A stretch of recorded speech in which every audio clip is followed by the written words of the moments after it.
오늘 함께 하신 분들 진심으로 고맙습니다. 날마다 새벽을 깨워서 기도하기로 원하시는 분들이 한 분씩 한 분씩 더 많아지고 또 같이 기도해 주셔서 감사드립니다. 오늘 고린도전서 16장 1절에서 12절 말씀으로 복음의 빚을 갚는 나눔과 협력이라는 제목으로 말씀을 나눕니다. 사도 바울이 고린도 전서를 이제 마무리해 가면서 매우 실제적인 두 가지의 제목을 다루어 주고 있습니다. 그것이 첫째는 예루살렘 교회를 위한 헌금에 대한 문제를 다루어 주고 있습니다. 예루살렘 교회가 어떤 교회인가? 실제로 기독교의 모교회입니다. 그런데 예루살렘 교회가 예루살렘 중심에 있는데 예루살렘 교회가 왜 가난해서 지역에 있는 이방의 교회들이 예루살렘 교회를 도와야 되는가 하는 질문이 생기겠죠. 우리가 흔히 뉴욕, 캘리포니아 대도시에 있는 교회들은 부자들이 많을 것이라고 생각하고 그런 교회가 어떻게 연보 때문에, 헌금 때문에, 물질 때문에 부족하겠느냐 이런 말들을 종종 할 수 있지요. 그런데 중요한 한 가지 요소 있습니다. 실제로 대도시에는 부자들도 있는 반면에 어쩌면 잡을 많이 얻기 위해서 가장 가난한 사람들이 또 많은 곳이기도 합니다. 그래서 실제는 대도시가 이 상대적인 그 괴리감을 느끼게 할 정도로 부자는 엄청 부자고 가난한 사람은 엄청 가난할 수 있어요. 특별히 예루살렘 교회는요, 디아스포라가 되었던 각 나라에 떨어져 있다가 살다가 가정 여러 모양에 의해서 혼자가 되어진 과부들이 가장 많이 모인 곳이 예루살렘 교회입니다. 왜냐하면은 예루살렘 교회 자체가 모교회이기 때문에 처음에는 핍박 때문에 디아스포라가 돼가지고 나중에 가정을 잃고 여러 형편 가운데 있다가 다시 조국을 찾아서 온 곳이 바로 예루살렘 교회예요. 그러다 보니까 가난한 자들이 많았습니다. 경제적인 어려움을 겪고 있어요. 그래서 바울은 본문 1절 말씀에 갈라디아 교회에도 연부를 부탁했고 지금 고린도 교회에도 부탁하고 있는 겁니다. 또 다른 하나는 디모데와 아볼로와 같은 동역자들의 사역에 대한 문제입니다. 이 두 사람은 굉장히 다른 성향을 갖고 있습니다. 디모데라는 사람은 성격이 소심하고 여호수아처럼요 담대하지 못합니다. 그러나 착실합니다. 그리고 굉장히 신실해요. 그런데 아볼로는 성격이 좀 불같습니다. 적극적입니다. 그러다 보니까 이 아볼로와 이 디모데에 대해서 바울이 천거를 하는데 오늘 말씀에도 보듯이 이 디모데는 바울의 말에 순종을 해가지고 영적 아버지처럼 여겼으니까요. 그냥 순종해서 고린도의 신부름으로 갑니다. 그런데 아볼로까지 같이 보내려고 했는데 아볼로는 사형을 해요. 나 고린도 교회 안 간다. 무슨 연유인지는 알 수가 없어요. 그러나 바울은 지금은 아볼로가 너희들에게 가는 것이 좀 어려우니 다음 기회에 보내겠다고 하면서 고린도 교회가 아볼로에 대해서 불신을 갖지 않도록 좋은 말로 매듭을 12절에서 지어주는 것을 보게 되어져요. 자, 우리는 이 두 사람의 사역을 통해서 고린도 교회의 중요한 영적인 원리를 발견하게 된다는 사실입니다.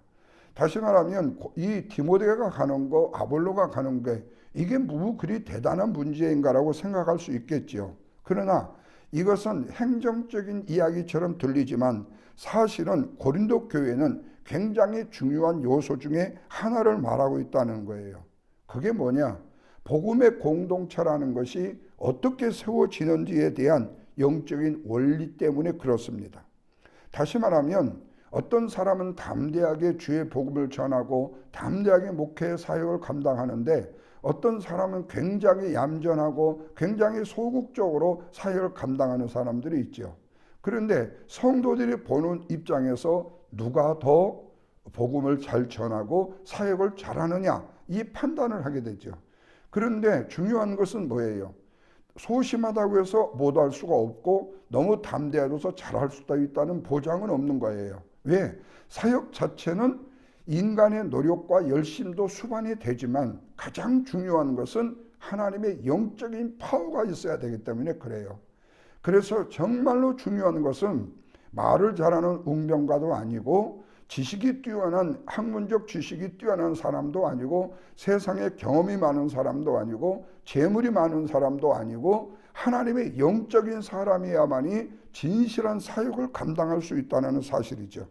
그래서 복음은 단지 개인의 구원으로 끝나지 않고 복음이라는 것은 은혜를 다른 사람들에게 나누게 만드는 것이고 하나님의 나라를 함께 협력하여 만들어가는 믿음의 공동체이기 때문에 바울은 지금 연보에 대한 협력의 부분하고 그 다음에 디모데와 아볼로에 대한 부분 자체를 지금 이야기해 주고 있는 거예요. 그러면서 이 말씀의 전체적인 내용은 제목은 뭐냐? 바로 복음의 빚을 갚는 삶을 살아야 된다 그 말입니다.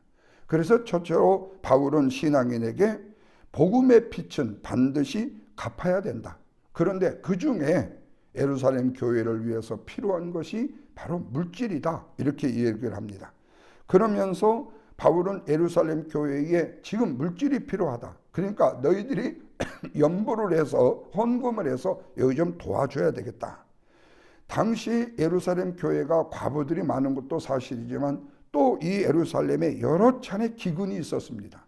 뿐만 아니라 로마의 학제 밑에서 그들은 핍박을 받고 있고 많은 경제적 어려움 그리고 또한 삶의 어려움을 겪고 있어요.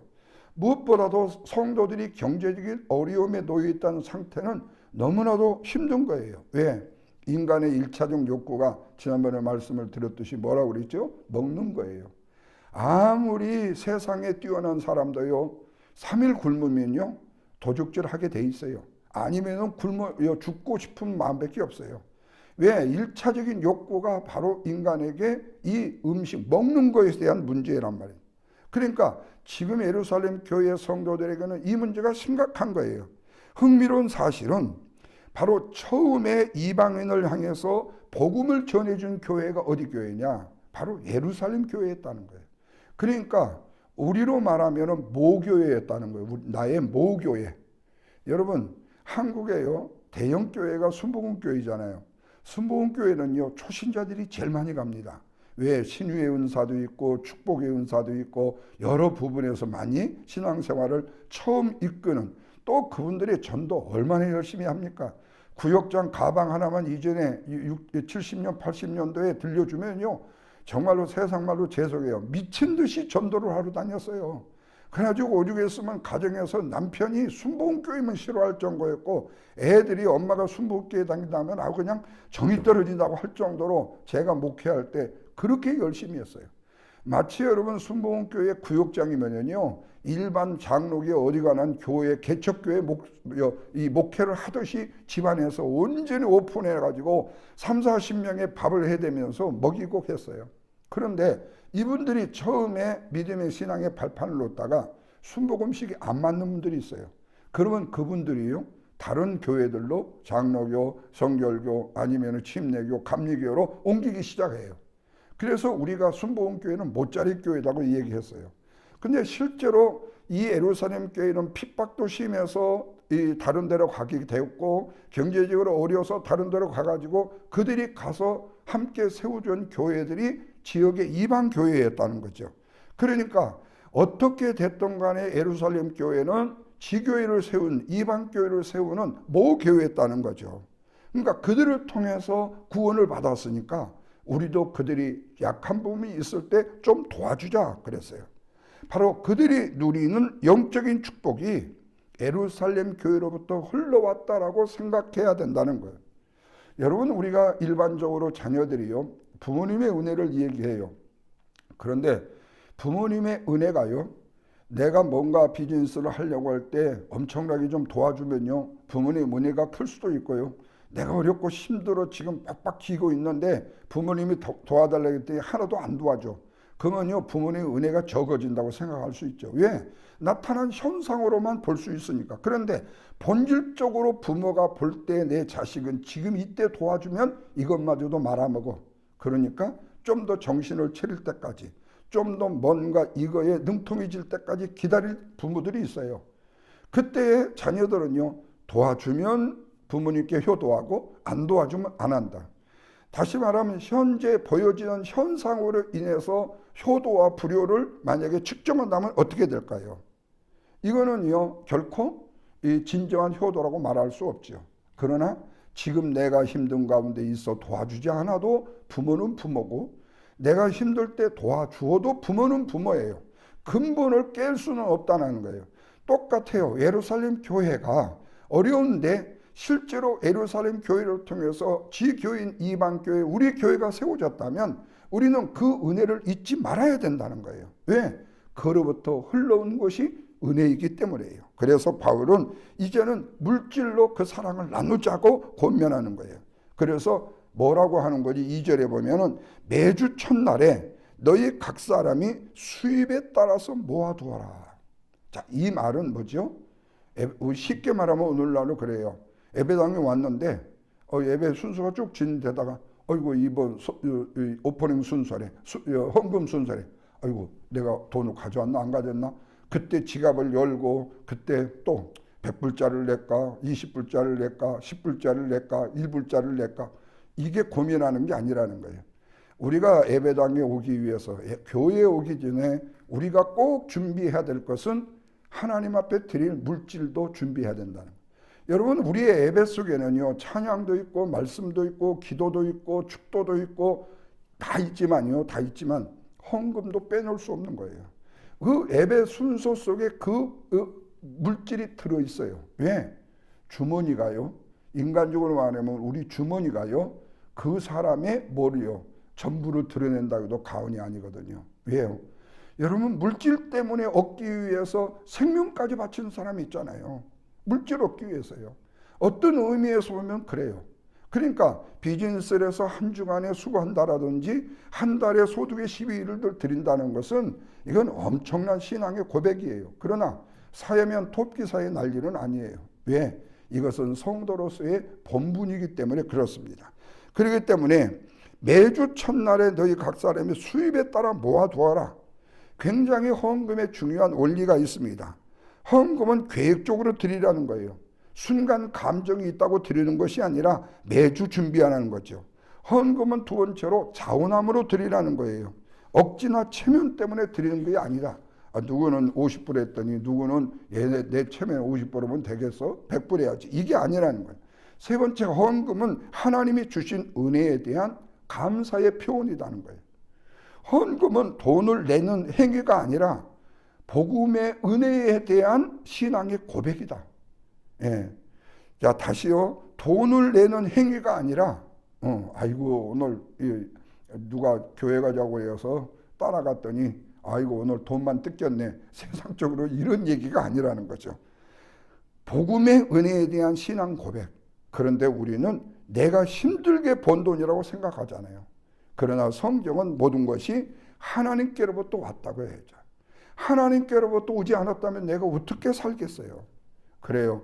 하나님께 받은 은혜를 기억하는 사람은요, 함께 나누는 삶을 살게 됩니다. 복음은 받은 사람, 복음을 내가 다른 사람을 통해서 받았다면 그 복음을 받은 사람은 어렵고 힘든 형제 자매를 외면해서는 안 된다는 거죠. 그런데 오늘날에도 이런 일들도 마찬가지 일어나죠. 우리가 선교지에 수고하는 선교사님들을 위해서, 또 어렵게 교회를 개척해서 목회하는 목회자들을 위해서, 그리고 또 물질적으로 여러 가지 부족하고 힘든 성도들을 위해서 섬기고 돕는 것은요, 그 사람을 동정해서 내가 돕고 그들에게 섬기는 것이 아니고, 내가 넉넉하고 남아서 섬기는 것이 아니고, 내가 복음의 빚진 자로서 그들을 돕고 협력하는 아름다운 신앙의 모습이에요. 내게 주신 하나님의 은혜가 내가 고마운데 내가 그 은혜를 어떻게 갚을꼬, 이거예요. 그리고 바울은 8절과 9절에서 에베소에 머물고 있는 이유를 설명해요. 내게 광대하고 유효한 문이 열렸으니 대적하는 자도 많다. 이 말은 뭐예요? 은혜가 많으면요, 사탄의 역사도 많아요. 좋은 일이 많아지면 호사다마라고 해요. 어렵고 힘든 일도 닥치게 되어져요. 그러니까 우리는 항상 좋은 일만 내게 열렸다는 것은요, 어쩌면 사탄이 우리를 시험할 이유가 없다라는 거예요. 왜? 너는 항상 내 편이니까. 그러니까 우리의 신앙인이 왜 이렇게 힘들고 어려운가? 그것은 내가 바른 신앙의 길로 가려고 하니까 사탄이 나로 하여금 그 길을 가지 못하도록 엄청나게 압력을 가하는 거예요. 야, 너 이전에 안 하던 짓을 하려고 하냐? 너 옛날에 안 그랬잖아. 너 이거 하는 거 억지 아니야? 혹시 누구한테 보이려고 하는 거 아니야? 잘난 체 하려고 하는 거 아니야? 등등의 여러 가지 오해와 시험을 당할 수 있고 때로는 시련을 당할 수 있어요. 실제로 나는 내 마음속에 야, 이제 주님의 은혜를 내가 좀 사모해야 되겠고 내가 그 은혜를 좀 받아 누리고 나도 다른 사람처럼 당당하게 신앙생활을 하고 싶은데 라는 마음이 있어서인데 그거를 곡해하고 오해하는 사람들도 종종 있다라는 거예요. 그래서 복음의 문이 열린 곳에는 항상 반대가 있어요. 열심히 하려고 하면 그 열심을 저해하는 요소도 있어요. 그러나 바울은 그런 어려움에서 절대로 물러서지 않겠다라고 말합니다. 그것은 내가 하나님의 일에 협력하고 돕고 있고 열심히 하고 있지만 실제로 내 내면에서 누가 그 일을 진행하고 계시는 거예요? 하나님이 그 일을 진행하고 계시기 때문에 그래요. 그러면 여러분 오늘 우리가 어떤 일을 할 때 내 열심으로 내 열정으로만 한다고 생각하면 안 돼요.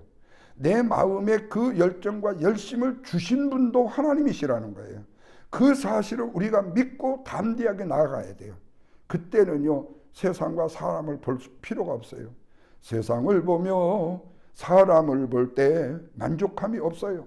그러나 주님을 보게 되면 우리에게는 기쁨과 만족이 있고 감사가 있어요. 그래서 우리의 믿음의 신앙은 환경과 사람과 이걸 볼 게 아니라 오직 믿음의 주여 온전케 하시는 예수 그리스도를 바라보고 나가는 거죠.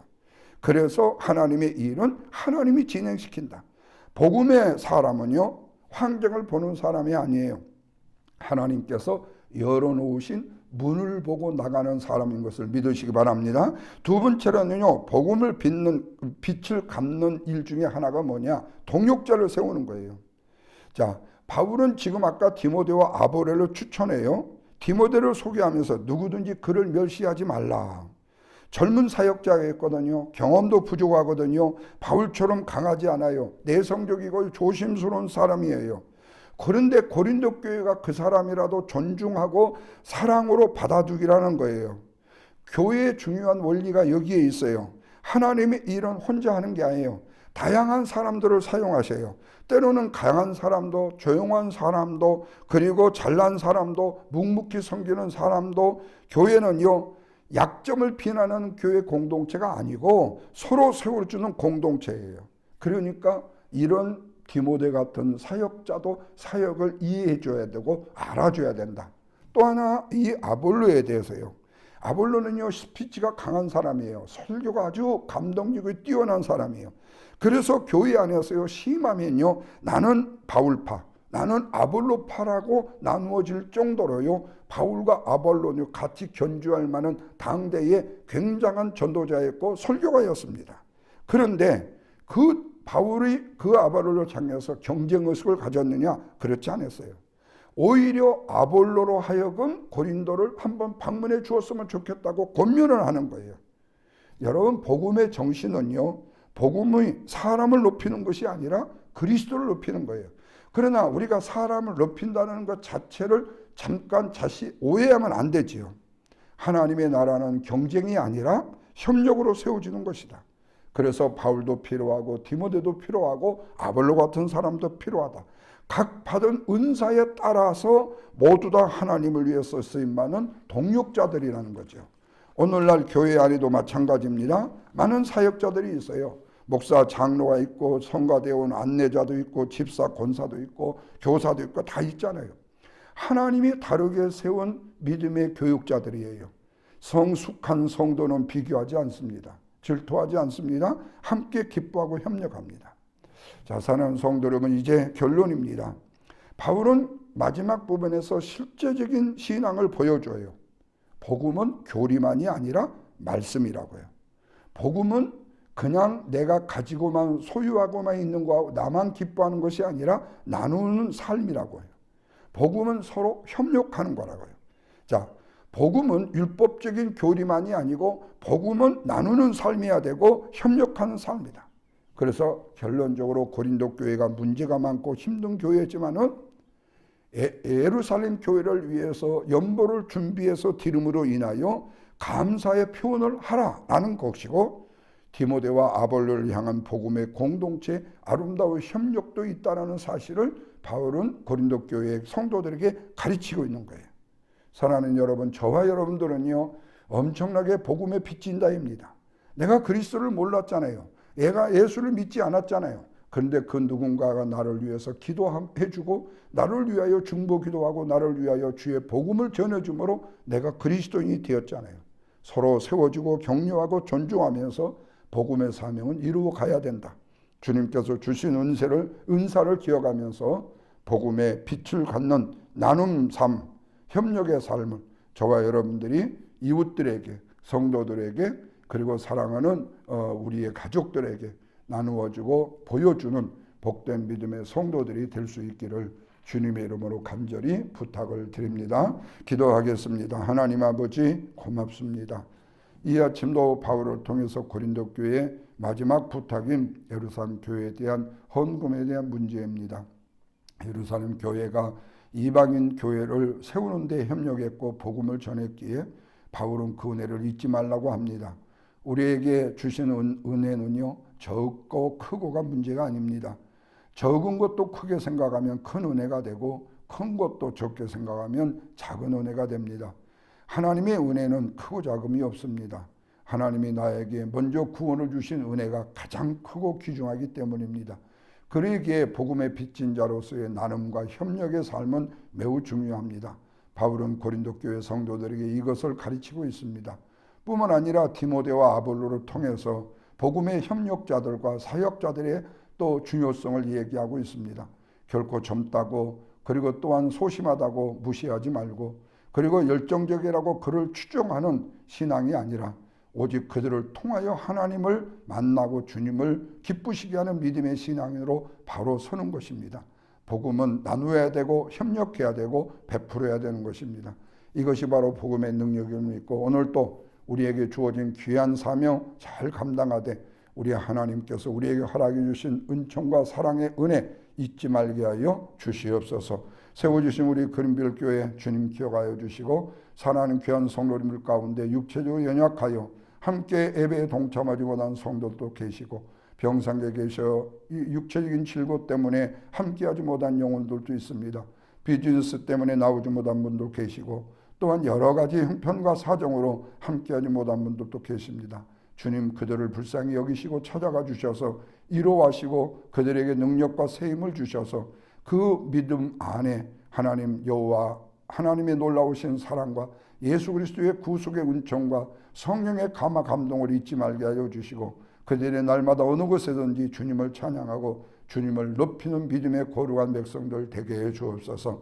성도들의 가정과 형편하시지요. 사업장 위에 주의 복과 은혜를 나뉘어 주시고, 또한 나눔의 아름다운 축복을 누리게 하여 주시고, 또한 직장과 일터 위에도 하나님의 은총과 사랑이 있어서 내일처럼 직원이지만 일하게 하여 주시고, 내일처럼 섬길 수 있는 아름다운 영혼이 되어서 머지않아 나도 오늘로서의 귀한 삶을 영위할 수 있는 복된 역사를 이룰 수 있도록 인도해 주옵소서. 또한 성도들의 가정의 여러 가지 형편과 처지로 인하여 힘들어하는 영혼들 찾아가 주셔서 이루하시고, 특별히 이스라엘 자녀들을 위해서 기도하시며 그들의 진로와 앞길을 위해서 그들의 연약함과 또한 그들의 강함을 위해서도 함께 기도하는 사랑하는 부모님들 되게 해 주옵소서. 우리의 몸된 재난의 중보의 기도가 필요한 분들을 위하여 기도할 때에도 이 아침 주의 성령께서 함께 하시고 역사하옵소서. 이 아침 함께 예배에 동참하여 기도하며 하나님을 영화롭게 하는 사랑하는 성도님들 붙드시고 강권적인 권능의 능력으로 역사해 주옵소서. 오늘 한날도 온전히 주님께 맡기었고 예수님의 거룩하신 이름으로 기도하옵나이다. 아멘.